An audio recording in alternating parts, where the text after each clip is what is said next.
ইফতারে পাকা পেঁপে খাওয়া শরীরের জন্য বেশ উপকারী। সারাদিন রোজা রাখার পর শরীরকে দ্রুত শক্তি দেয়া এবং হজম ভালো রাখতে এই ফলটি গুরুত্বপূর্ণ ভূমিকা রাখতে পারে। পাকা পেঁপেতে রয়েছে ভিটামিন, মিনারেল ও হজমে সহায়ক এনজাইম, যা শরীরকে সতেজ করতে সাহায্য করে।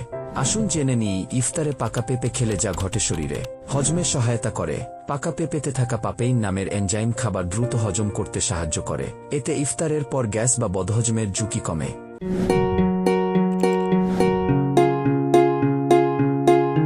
কোষ্ঠকাঠিন্য কমায়। পেঁপেতে প্রচুর আঁশ থাকে, যা অন্ত্রের কার্যক্রম ঠিক রাখে এবং কোষ্ঠকাঠিন্য দূর করতে সহায়ক।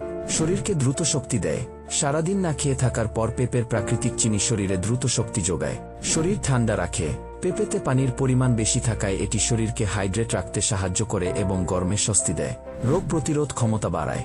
পাকা পেঁপেতে ভিটামিন সি ও অ্যান্টিঅক্সিডেন্ট থাকে, যা শরীরের রোগ প্রতিরোধ ক্ষমতা বাড়াতে সহায়ক। ত্বকের জন্য ভালো।